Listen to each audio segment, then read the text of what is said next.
Mr. Percy and the Prophet, a little novel by Wilkie Collins, adapted for radio by John Arden, with Ronald Pickup as Wilkie Collins. At the beginning of the year 1817, an unusual advertisement appeared in the London newspapers. Many people read it. A surprisingly large number responded. It said, "I have the honour of inviting to my house in Villa Street, adjacent to the Strand, any persons who may be interested in investigations, the object of which is to penetrate the secrets of the future." And that's the beginning of an altogether new story which I, Wilkie Collins, am about to have the honour to tell you. To be published, I hope, God help me, in 1887, when I shall be 63, and the events of the story exactly 70 years old. The advertisement had a second paragraph. "I expect no preliminary fee. Ladies and gentlemen who see sufficient reason to trust me, after personal experience, will find a money box fixed to the waiting-room table into which they may drop their offerings according to their means. At home every evening between the hours of 6 and 7, Jean-Jacques Lagarde, physician."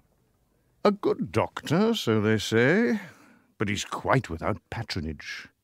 To keep himself alive in a strange land, he has had to become a species of mountebank prophet.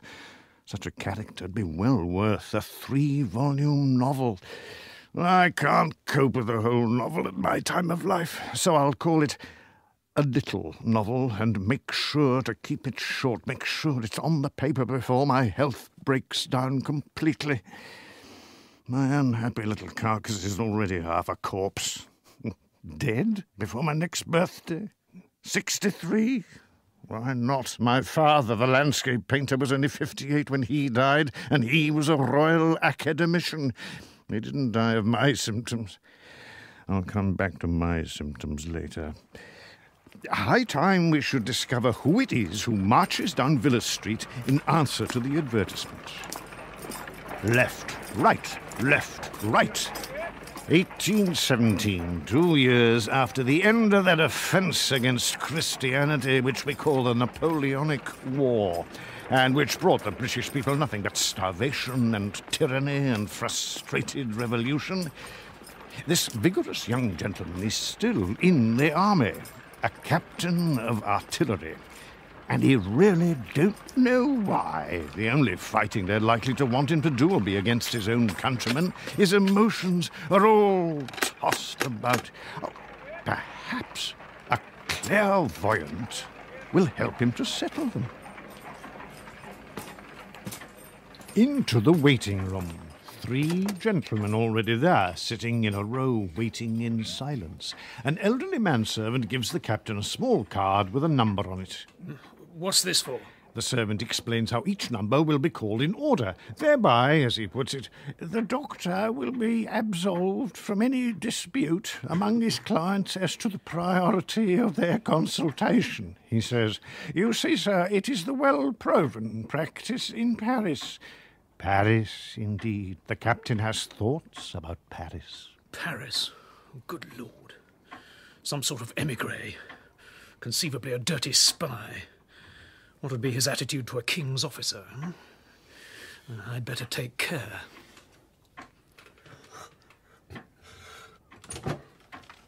Humbug! A florid young gentleman coming out from his interview with Dr. Lagarde. I gather you were not impressed. I'd had an hour or two to spare, so I applied to the fellow to tell me my fortune. Well, first he went to sleep over it, and then he said he could tell me nothing. I asked him why. "I don't know," says he. "I do," says I. "Humbug!" At which point the servant calls out the next number, number 15, and nobody has it. The 3 gentlemen on the row of chairs are 16, 17, 18. And as for the artillery captain... Not me, I assure you. My card says 14. Which is utterly ridiculous, for 14 was the florid young man just about to go out through the door. "Wait!" cries the servant. "Excuse me, sir, wait!" Yes, Yes, I'll wait. What a curious little problem. Perhaps the clairvoyant can solve it by clairvoyance. Ah, here he is. Gentlemen, please, I must beg your indulgence. There is confusion with the numbers. No accident, coincidence. It may have a hidden meaning which would be most important to explore. I therefore would ask the three of you already waiting to wait a few moments longer, while the gentleman with number 14, in point of fact, in his hand, should consult me out of his turn. And I would be most obliged if you, sir, dissatisfied as I know you are, should consent to stay here for just a little longer. Something quite remarkable might happen. You think so, Doctor, do you? I'll tell you what. I'll toss for it. Heads I stay, tails I go. Heads. Very good. Go on with your hocus pocus. I see you believe in chance. Not my experience. No. A brief description of this soothsayer as he brings in the captain into his consulting room. Tall, dark, gaunt, prematurely aged, a visionary convinced of his own truth. If you please to take a seat, sir.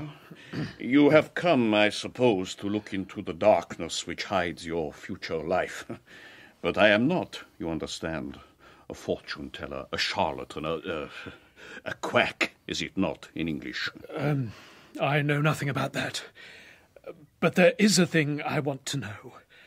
I do need to know. I tell you, sir. Mother, are you ready? I am ready, Jean-Jacques. An elderly lady, all in black, half hidden in a dark corner of the room.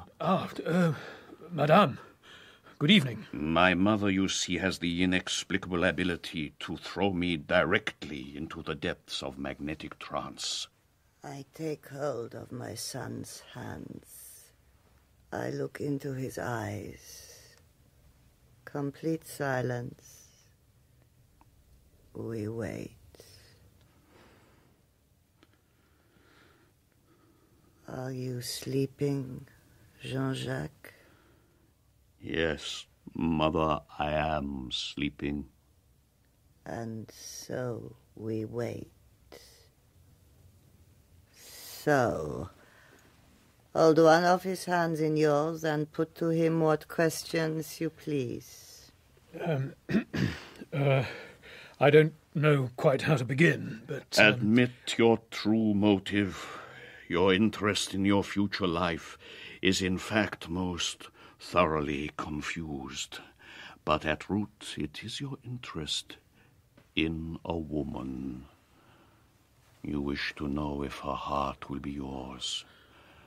I see the shapes of two people. One of them, you. One of them, a lady. All I can discern is that she is taller than women usually are, and that she is dressed in blue, in pale blue. Lord, but pale blue, it's her favourite colour. Now she's gone. I can only see you. You have a pistol in your hand. Ah, there is another man, and a pistol in his hand. Are you to fight a duel? Do you fight for the lady? This man, can you describe him? No. It is the mystery of the numbers on the cards. Please, Mother, to ring the bell. All of the people who are waiting in the waiting room, call them in here. Each one of them to take one of my hands in turn, while the captain holds the other hand. But there's only one gentleman left in the waiting room, and he... Oh. I was asked to stay. I stayed. I fell asleep. I've been woken up brusquely.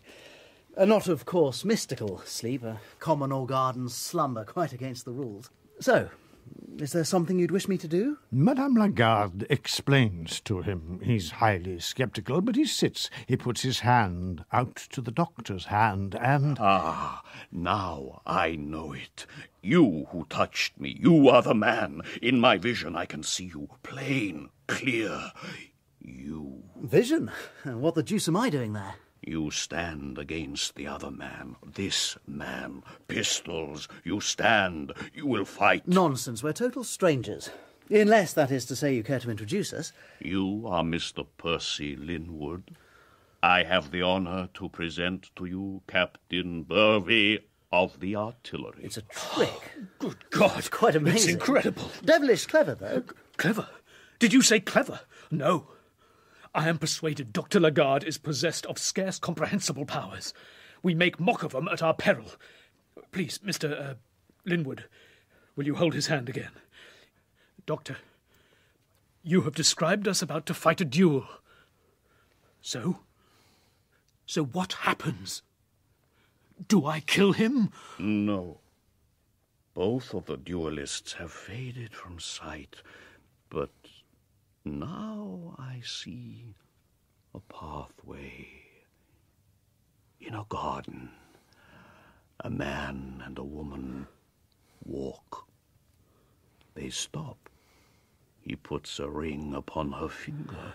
He kisses her. Kisses? Ring? Yes, but who? Who is the happy man? You. Me? No, not Captain Burvey. Mr. Linwood, yes. No, but it can't be.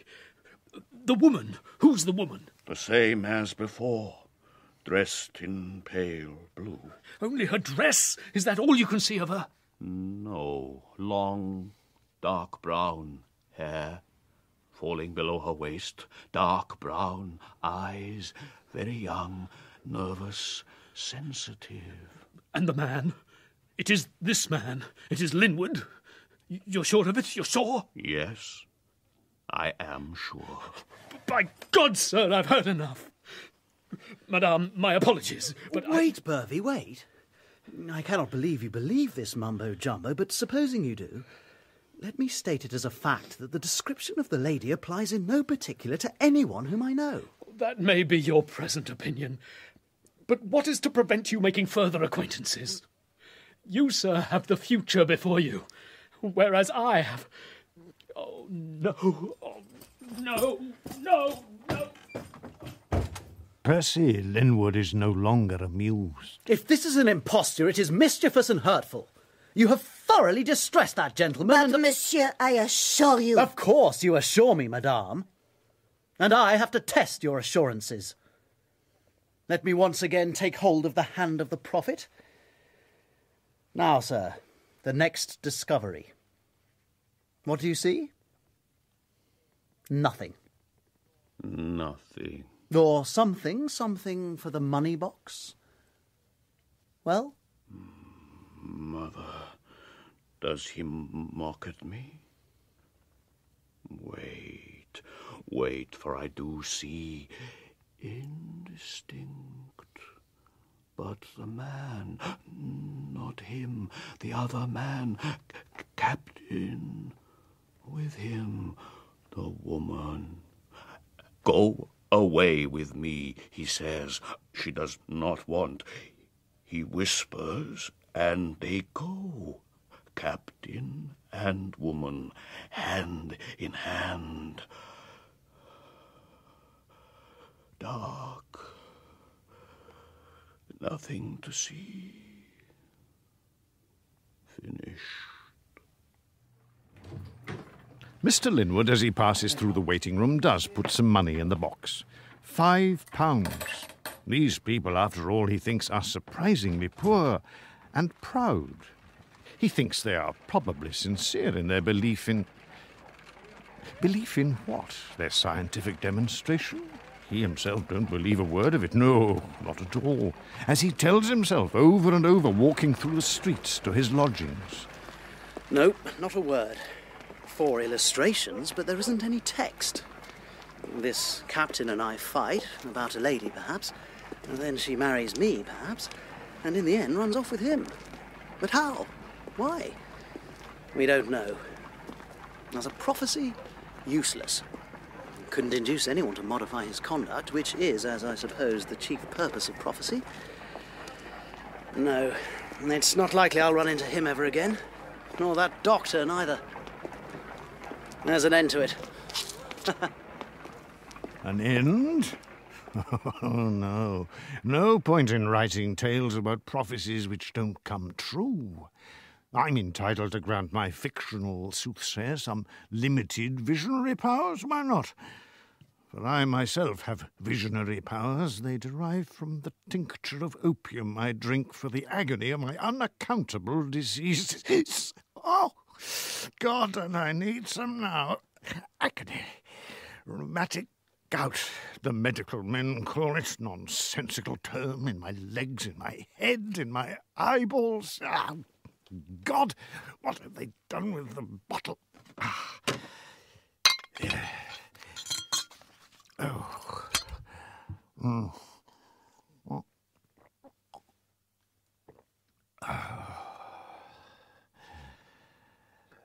Last night, do you know, I had a vision.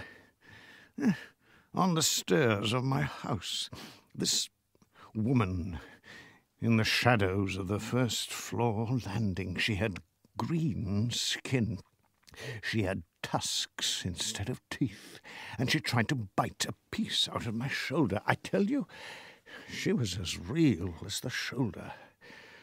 So therefore I insist that my Dr. Lagarde has a right to claim his visions, whether by drugs or by hypnotism, or maybe even the grace of God.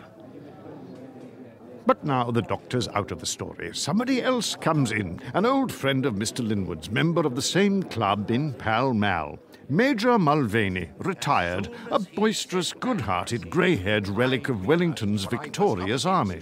So I said to the fellow directly, "You're endeavouring to entrap me into seditious political talk." Waiter, fetch the menu. Yes. Do you suppose he was a spy? My dear Percy, what else? On the government bloody payroll. But don't say you heard it from me. A menu, sir. Yes, I'll have some braised beef. What about you? I think I'd rather have... Do you know how to waltz? How to what? Waltz. I'm sure you do, frisky young fella like you. The new German dance, you know. Bishops and all sorts are telling us it's filthy immoral. Well, it ain't. And tonight I'm insisting upon it. Oh, yes. Tonight? You did say the beef. Actually, no, I... Waiter, braised beef for the two of us. 4 bottles of me usual claret. Yes. Yes, of course, tonight. The old regiment gives its annual ball. Woolwich, in the drill hall at the barracks. I've a ticket to spare, so of course you'll come, won't you? Well, I was really... Gather your rosebuds while you may, Percy. I know several sweet girls who are going to be there, and Percy, some of them waltz. Well, shall you come? Woolwich? Oh, why not? Splendid. 8 o'clock. I'll find the carriage. You pay for the post horses.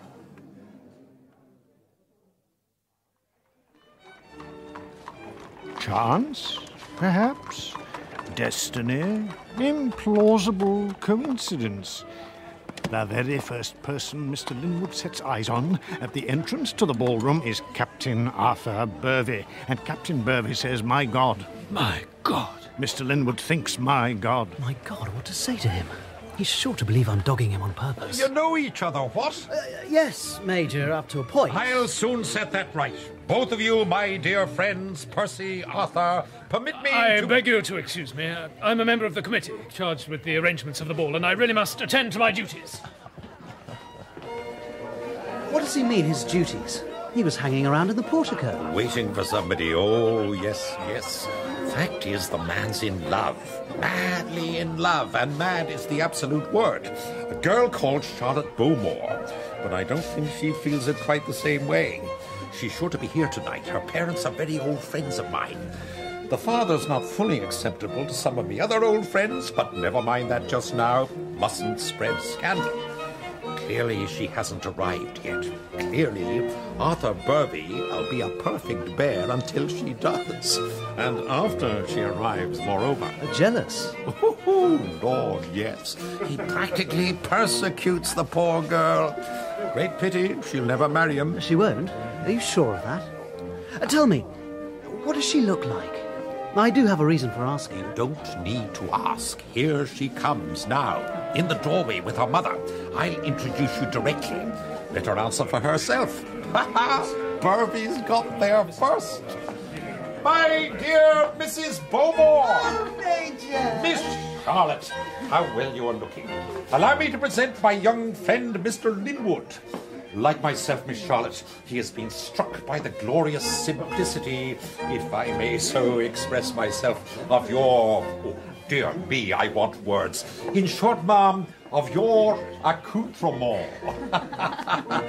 Oh, I think Mr. Linwood wants words. If he does, it is not for the simplicity of her dress, but its colour. Blue, pale blue, and her dark hair, quite contrary to fashion, worn long all the way down her back.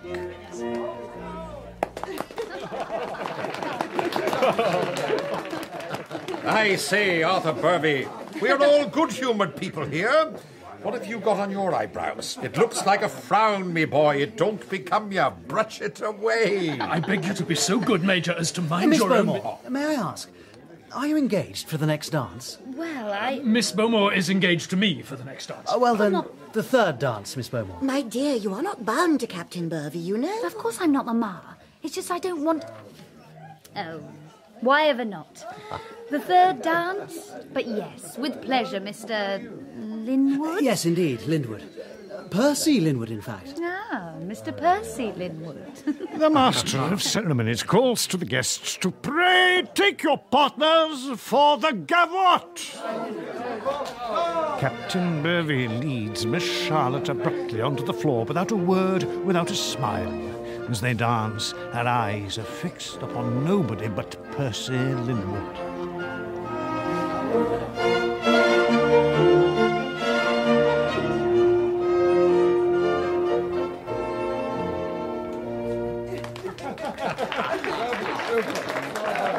Without a word, without a smile, the abrupt Captain Burby turns from his partner and strides down the length of the hall to the bandmaster.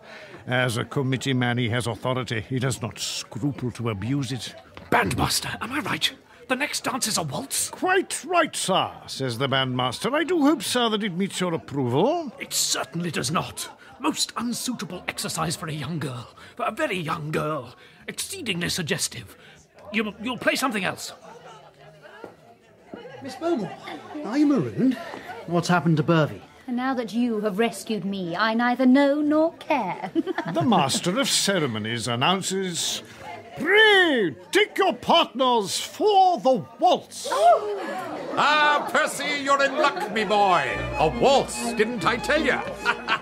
Good God, Burby, watch where you're going. What the deuce is the matter with you? It's a waltz! A damned waltz! Why the devil is it a waltz? I think because the Colonel's wife has just had a word with the bandmaster. You know how she adores the waltz? Look at her there. How she goes! By God, I've been vetoed. Mrs. Bowmore, you surely will not allow Charlotte, with a mere chance acquaintance, in the waltz. Oh, Mamma, please. My dear, I'm not altogether sure. Just once around the floor with her, Ma'am, if you're at all doubtful. Oh, well, very well. Just the once around, my dear, just as Mr. Linwood suggests. Come on, come on, come on.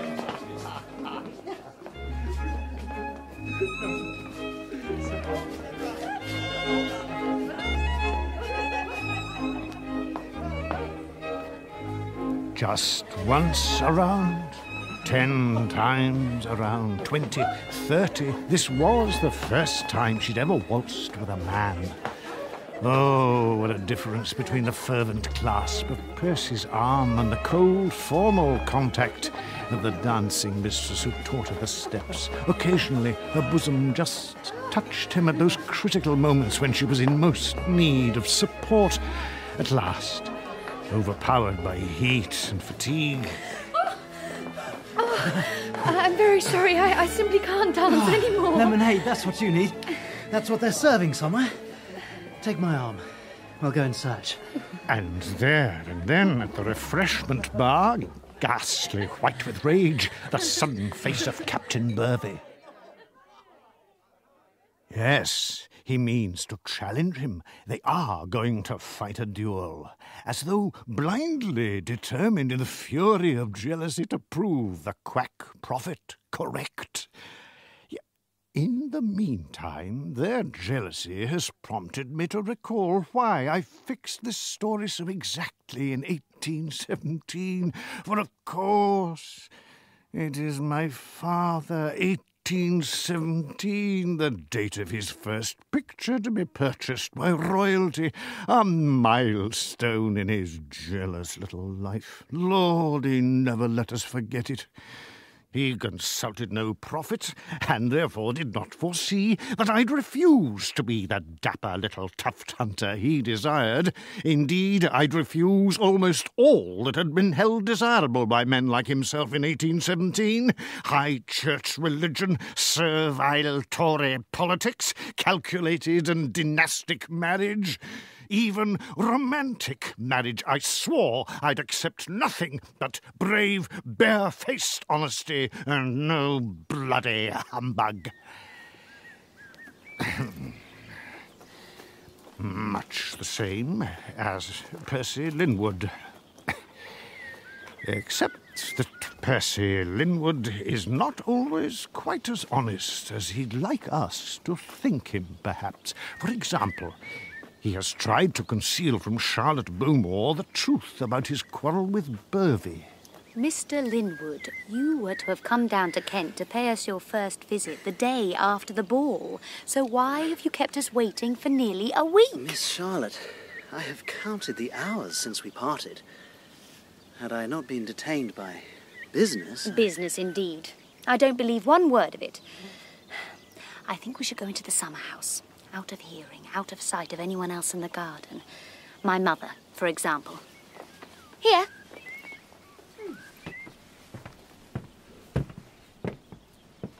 So, now you've no excuse for withholding what's kept you away from us. Just as I've no excuse for pretending I haven't noticed the patch of sticking plaster on your neck. Shaving cut, I assure you.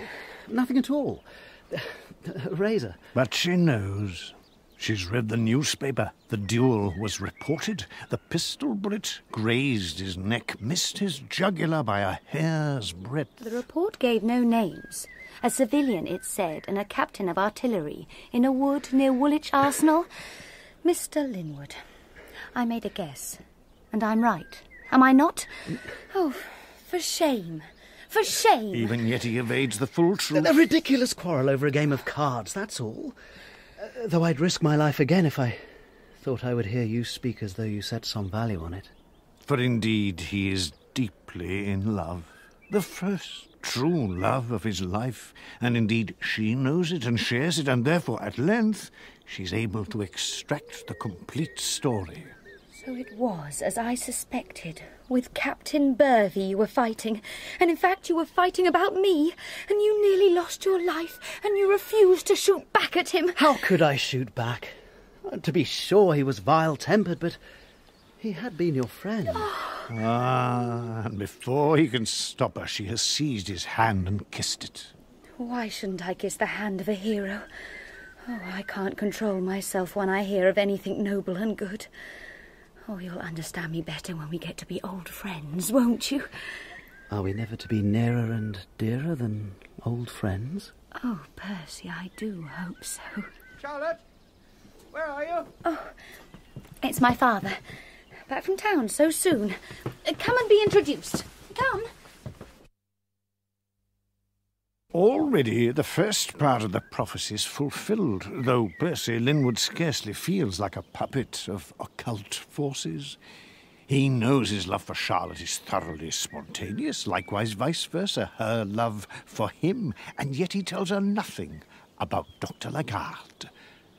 An instinct of caution? A colour of slyness, perhaps? For is she not fated to go away with Captain Burvey? Absolutely he refuses to believe that that will happen. But now he must shake hands with her father. I'm honoured to meet you, sir. Is it not a most beautiful day? Beautiful, is it? No doubt. But how can anybody notice the beauty of the day in the face of this dreadful news from Parliament? Suspension of habeas corpus within less than a week. a bill to that effect and present it by ministers. And this, the official remedy for universal distress, despotism, Mr. Linwood, in a supposedly free country. The removal, Mr. Linwood, of an Englishman's most famous safeguard against arbitrary arrest and consignment without warrant to any dungeon or Bastille or unregulated torture pit at the disposal of the Home Secretary. Oh, Percy, is it not dreadful? And only too true. Father's correspondence are invariably reliable.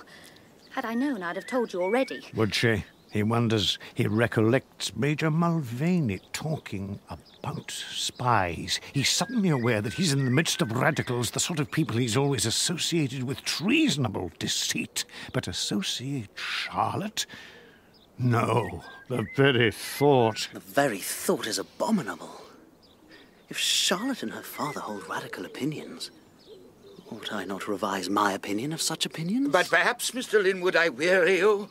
You may not be interested in the conduct of government.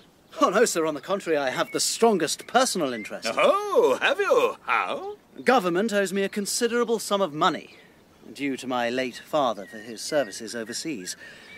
Those peculating rogues have not released one penny of it, and I'm now in the process of petitioning the House of Commons. Fruitlessly, no doubt. Fruitlessly. Oh, yes, of course. Oh, of course. You can't defeat corruption all on your own. You need the help of politically experienced friends. I myself have some influence. I am entirely at your service. Come to me tomorrow and we'll talk over the details. For now, you must excuse me. Emergency meeting of the local branch of the John Hampden Democratic Club, of which I am vice president, to discuss the habeas corpus question and determine a strategy. A good day to you. A strategy. Resistance. No. All our friends say he ought to be in Parliament. Oh, Percy, dear, I do hope you like him. He stood for election twice, defeated each time. Expenses were dreadful. On a third attempt, he'd be sure to get in. But there's no money. We mustn't think of it. Percy Linwood's just beginning to consider the implications of Mr. Bowmore's lack of cash when along comes Mr. Bowmore's slovenly little manservant. Excuse me, miss, but Captain Burvey's here. Says he's come to say goodbye to you and the mistress before he goes off on his leave, travelling the continent. I've put him in the parlour to wait for you, right? Oh, Percy, I won't see him. Percy, he wanted to kill you. My dear, you are mistaken. He stood courageously to receive my fire, and then when I refused to fire, he fell upon his knees and thanked God for preserving my life from his own guilty hand. I assure you we are now good friends. No, we are brothers. I beg you, be friends with him as I am. She's doubtful, but she agrees. Because she loves him, of course. And she bids her farewell to Captain Burvey with courteous composure, if not with very much warmth. At the same time, Captain Burvey contrives a short, private word with Percy Linwood. I'd be obliged if you'd offer me a lift in your carriage back to town. I've something important to say to you. His tone is so strange that Linwood feels bound to obey. Very well. Oh, Mr. Linwood, do you leave us so soon? Can you not stay a little longer? Disappointment and surprise, and Charlotte seems to sniff what is almost an air of masculine conspiracy. Why, Percy, it's only 3:00. But she does love him, of course, and therefore she must trust him, must she not? So she says nothing more, and off he goes in some perplexity. I confess myself perplexed, Burvey. What do you want to say to me? Did you notice Bowmore's flunky, new to the job? What did you think of him? Down-at-heel sort of fellow? Murky. Sidelong looks, crabwise walk. I wouldn't employ him. So, is this all that Captain Burvey has to say? Important? Or is this to be important another mile or two further on? Behind the beech trees on that hill, Linwood. Do you see the house there? What do you think of it? Well, it's a fine old house, to be sure. But why do I mention it? Because that's where my father lives. Chairman of the bench of magistrates. Has known Charlotte's father for years. I confide in him, he confides in me. May I confide in you? You don't answer. I take it I may. My duty as a friend, Linwood, is to warn you against Charlotte's father. Burvey? What on earth? I do realise that Bowmore is, of course, a radical, but surely there's no need for It's not that he's a radical, though we all know how dangerous that is. No, he's an unprincipled radical. He needs money to get into Parliament, and I think he thinks that you have some. If he lands you as a result in political difficulties, he'll desert you without scruple. Desert his daughter, too. Think about it. What do you mean, unprincipled? His principles are obvious. In order to express them, he must stand for election. Expensive, of course. A man's principles always are. So they are indeed. Why don't we change the subject? My dear fellow, you never told me what it was that damned French prophet had to pronounce to you after I'd left. Percy Linwood, being more confident of Charlotte's affection than he is of Bowmore's honesty, feels suddenly quite spiteful toward Burvey, so he tells him in detail Dr. Lagarde's final vision, gleefully hoping to hurt him. Oh, the deuce. Oh, that hurts. Oh, Lord, how it hurts. You know and I know it's entirely impossible that I'd be able to persuade her to go away with me. No. Why, I'd go for another interview, except that he's left Villas Street. Nobody knows where he's gone to. I do admit I did try to find out, but no good. No good at all. No. So now Percy Linwood scarce dare speak to his beloved, lest he let slip a word of suspicion against her father. He dare not mention the French prophet. He dare not mention Captain Burvey. One little dishonesty after another. Yet what do they matter in the face of the huge dishonesty, unknown, unsuspected, invisibly pervading the house? The Bowmore's new servant is a government spy. He crouches in his attic bedroom. He scribbles at his secret reports. To the Home Office, Mr. Permanent Secretary, Honoured Sir. To continue my account of the doings of the suspect Bowmore and family. There's a young man, name of Linwood, a regular visitor well worth watching, in love with Miss Bowmore. He did seem to lack friendly feeling towards her father, which upset her, of course. But now Mr. Bowmore's introduced him to the John Hampden Club and promised to do something for him, financial or political. Him and her are reconciled. She's wearing an engagement ring. She seemingly allows him to kiss her to her heart's content. And his next report after a week or two? Mr. Linwood, every day, is in and out of that treasonable club with his grievance against Parliament. As I'm sure you're aware, Mr. Permanent Secretary, Honoured Sir, the hearing of his financial claim has been officially postponed. Mr. Bowmore is taking political advantage. He makes what he calls a campaign. He and Linwood are to lead a deputation to Parliament, banners, brass bands, abusive placards, all of that. Clear contravention of the Seditious Meetings Act of 1795. I've no doubt it'll culminate in violence. I'm making this creature as nasty as I can, egregiously disgraceful, his treacherous double life. Double life, what the deuce do I mean? Huge falsehoods only, the little ones don't count. What about my life? 30 years ago I met another man's young concubine running in terror in her nightclothes the length of the Finchley Road.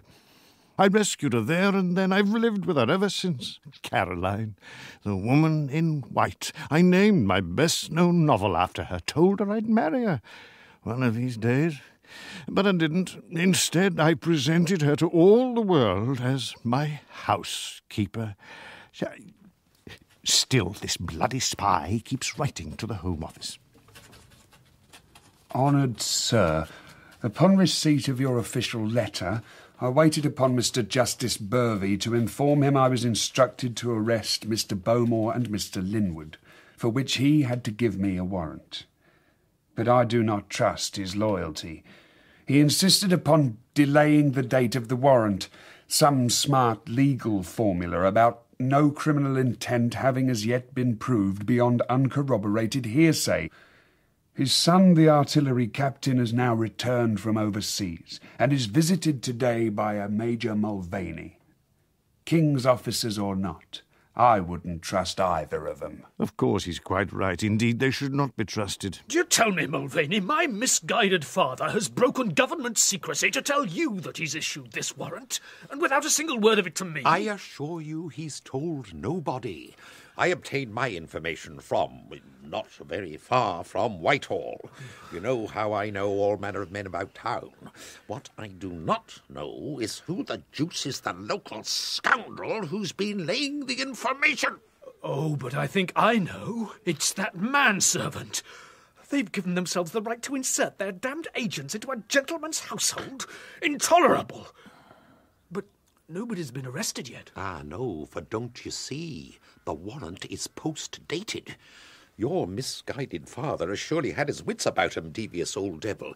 He knows that I know more than I'm supposed to know. By God, he expects me to use the delay to discover a way of escape. Escape? You mean Linwood? Help him to go on the run? Bowmore as well, I suppose. But always my father's been so conscientious. I didn't believe Way of escape for his magistrate's conscience, I meant. But indeed, arising out of it. Wish to God that stupid Bowmore wasn't quite so stupid and stubborn. The point is, how long have we got? If only we knew the date on the warrant. Oh, but we do know it. It cannot be later than tomorrow. Bowmore and Linwood have announced their tomfool protest march for tomorrow afternoon in London. First thing tomorrow, they'll be thrown in jail. And when I think how my dear Charlotte... You say your dear Charlotte, but Burvey, she's not your dear Charlotte, she's Linwood's. By God, sir, that's the answer. What do you mean? Listen to me and keep your mouth shut. I am perceiving already the rudiments of a decisive plan. For the last 24 hours, the spy has been buzzing like a wasp in a bandbox, dispatching his messages hither and thither, under pretence of running errands for the house. Hear him as he jabs his rancid pen yet again into the ink. Honoured sir, in the course of this evening, Bowmore and Linwood will be off to the Hampden Club to make arrangements for tomorrow. The Bow Street officers sent down here to execute the warrant will arrest them after breakfast, just so soon as they're observed to foregather with confederates for their conspiratorial journey to London. Thus, any disaffection in consequence of the arrest will be kept here in the countryside, well clear of metropolitan contingencies. Now for the first test of Major Mulvaney's decisive plan. Can Captain Burvey persuade two headstrong gentlemen to be bundled out of their own country like a... Like a pair of insolvent stock jobbers? I have never in my life heard anything so demeaning. I am astonished at you, Burvey. For the last time, Mr. Bowmore, will you understand you're in danger? And you, my dear Linwood, equally in danger unless you both leave here tonight. Captain Burvey, as the people's devoted friend, I scorn to take flight from the empty threats of tyrants. Good God, they dare not touch me. Do you not comprehend the strength of my popular fame? I'm going indoors for a glass of brandy. Linwood, do you come? Yes, why not? One moment, Linwood. What? I do know your reasons for adopting your radical politics. First for money, and then for love. And now I do believe you're a believer. I'm almost one myself when I realise the foul tricks that government nowadays plays. But do, for heaven's sake, make use of your own good sense. Accept, if you must, the revolutionary ideal. But never accept this lunatic Bowmore as a living example. If you hope indeed to become Charlotte's husband, consult your own safety.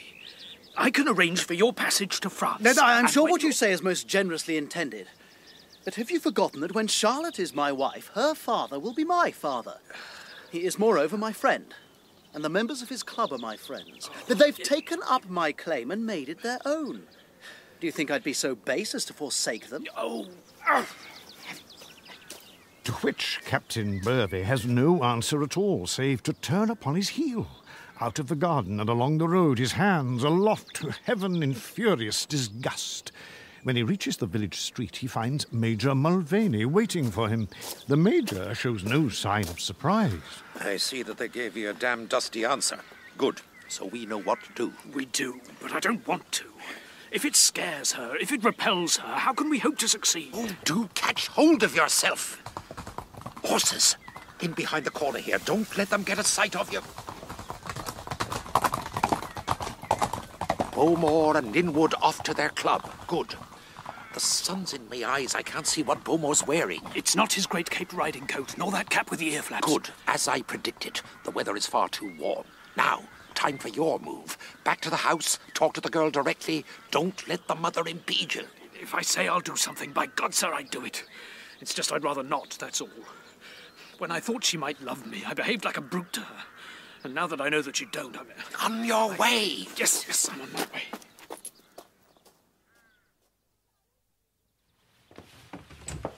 Charlotte?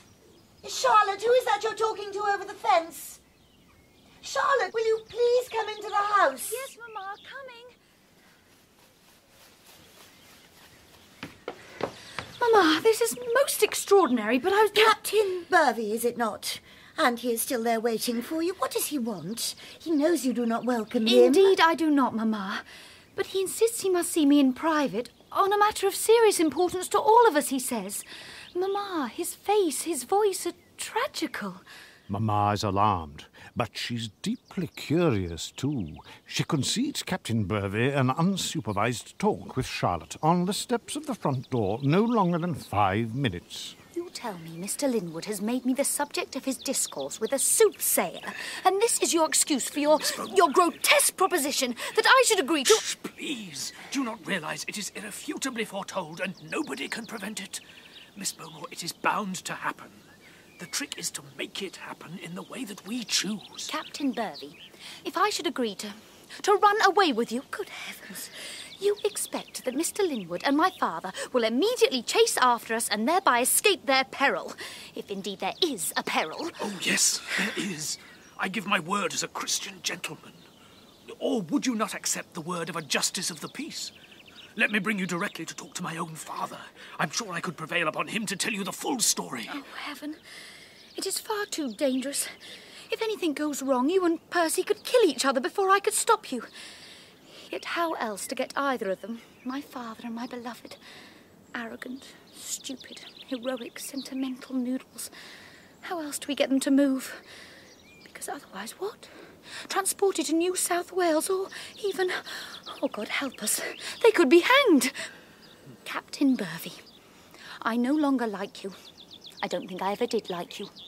Always I have felt you were excitable, self-centred, untrustworthy, and now it would seem degradingly superstitious. And yet, what can I do but trust you?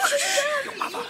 What is my daughter to trust you? I do not trust you an inch. Charlotte, what is this about? I must go, Mamma, at once with the captain to his father. Do not be afraid. I'm aware of what I'm doing. His father? The magistrate? But your father has always refused any dealings with him. Quite correct, Ma'am, so he has. Miss Bowmore, no more nonsense. Off we go. Oh! Coming with me. He has suddenly tight hold of Charlotte as though he were a brigand abducting her. He hurtles her across the garden, out of the gate, out of sight in less than a minute. In a dreadful uneasiness, the good lady retreats to her parlour and waits till she can wait no longer. Should she not send the manservant to the magistrate's house? To make certain that all is well, to make certain that... But where is the manservant? You may be sure he's not where he should be. He's aloft yet again in his treacherous attic. Thomas! Where are you, Thomas? Where can that young man have got to? He has never given satisfaction, never since he came under this roof. Thomas! He hears her, thinks he ought, perhaps for the last time, to show willing, slips quietly down the stairs as though he'd never been upstairs, and sees in the front hall what Mrs. Bowmore from the parlour door is staring at in total astonishment. Oh, my goodness gracious, Mr. Bowmore, what are you doing? For the figure of her husband, swathed in his great riding coat with his travelling cap on his head, without a word or one glance toward her, is dodging across the hall and out at the front door, and slam! It goes behind him, and down comes that flunky, down the last flight of stairs, through the door to the garden after him. Outside in the road is a post-chaise. Mr. Bowmore jumps into it. The postilion whips up the horses. The flunky amazingly flings himself at the back of the chaise, up onto the luggage board, and they're off hell for leather on the road to London. My husband to London? day before he said he'd go. It'll be dark before he gets there. And why has the servant gone after him? So when, after an hour or so, her husband comes on horseback from his club and Percy Linwood with him, as though nothing whatever has happened, well... I know nothing of any post-chaise, madam, but I do know a political attempt when I see one, to strike at me through the life of my child. This damnable aristo of a jacking-office magistrate has taken her hostage. No, sir, not the magistrate. His vindictive, perfidious son, who believes himself... Oh, God, how I see it so clearly. Believes himself predestined to have her. Mr. Bowmore, be assured I shall... Assurance is at once cut short by the arrival of a boy with a letter from the house of the magistrate, addressed to Charlotte's mother in Charlotte's own handwriting. Oh, no, oh, no, oh, no. Dearest Mamma, says the letter, I am desperately, desperately sorry for all the trouble I must cause you. I can't explain anything yet, except, dear Mamma, I am deeply and wonderfully in love, and when we get to Paris, I'll write to you properly. Paris? Does he think that I am not capable of pursuit as far as Paris? No. If need be, to Constantinople. All she says at the end is, please to tell dear Percy he must forgive me, but... That's how she finishes, but... The writing tail's away all smudged with her tears. She hasn't even signed it. Bowmore, do you come with me, or do you leave me to go alone? If I come with you, I'm effectively prevented from marching for our liberties in London, compelled into exile, and yet... yes, I have it. An announcement in the public press. Direct quote. I am not Brutus, I am only Bowmore. My daughter before everything. My speech to be read at the meeting by Secretary Joskin of the club. A copy of the speech is in my desk. Mrs. Bowmore, sent it to Joskin at once, and tell him for God's sake not to drop his voice at the ends of the sentences. So, to the Red Lion. We scrawl a short note to the newspaper, order a post-chaise, and away. Events that are foredoomed are not necessarily sinister, so let's have a happy ending. It begins with another letter sent to Mrs. Bowmore, this time from Major Mulvaney. Dear lady, please forgive me a most hurtful, deceitful stratagem, but it saved Mr. Bowmore's life. It was myself in his coat and cap. That blackguard of a manservant believed I was your husband making his escape, so of course he had to cling to me. All the way to London he clung in hideous discomfort, and only in London did he discover his error.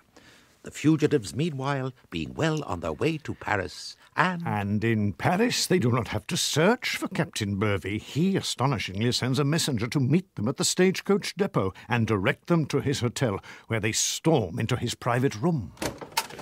What have you done with my daughter, you villain, you... She's perfidious... just behind that door, sir. Daughter! Don't distress her with your noise.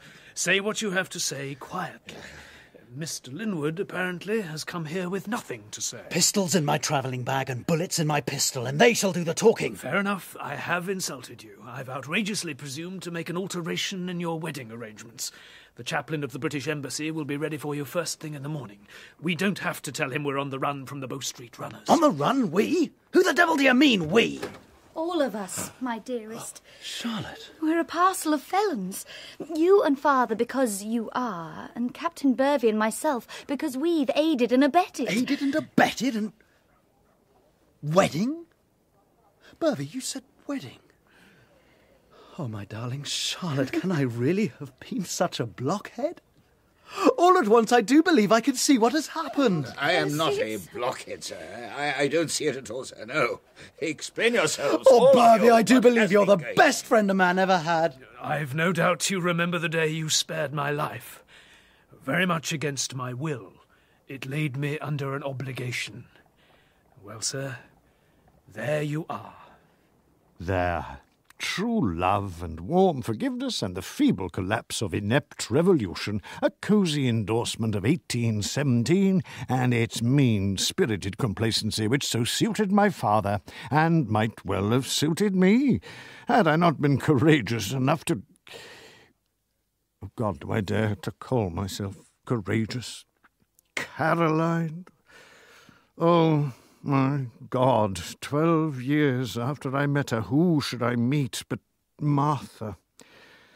I've lived with Martha ever since. I've lived with Caroline ever since. Martha's given birth to my children. Caroline hasn't.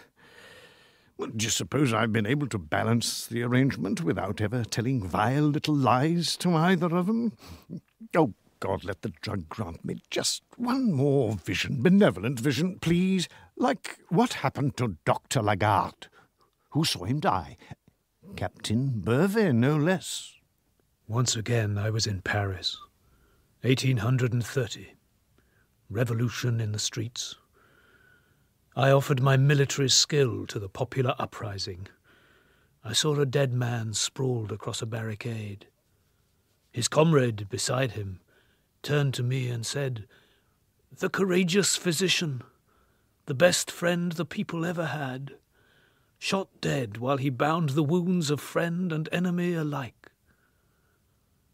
And I'd thought, years before, he might have been a dirty spy. I misinterpreted his prophecy. I misinterpreted him. Always, all of our lives, such ludicrous mistakes. Ludicrous mistakes to the very end of our lives, and all we can do is try to correct them, if only by dragging them up from our memories in whatever form they choose to come, to the very end of my life. So, of course, I keep making these stories over and over again, every one of them a vision of a ludicrous mistake.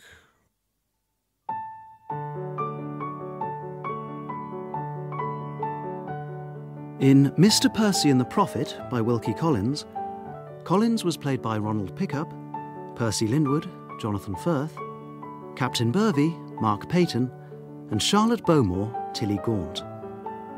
Mr. Bowmore was Michael Cochrane, Mrs. Bowmore, Frances Jeter, Major Mulvaney, Norman Rodway, Dr. Lagarde, Gareth Armstrong, and Bowmore's manservant, Harry Myers. Other parts were played by members of the cast. The pianist was Peter Ringrose. Mr. Percy and the Prophet was adapted for radio by John Arden and directed by Rosalind Ward.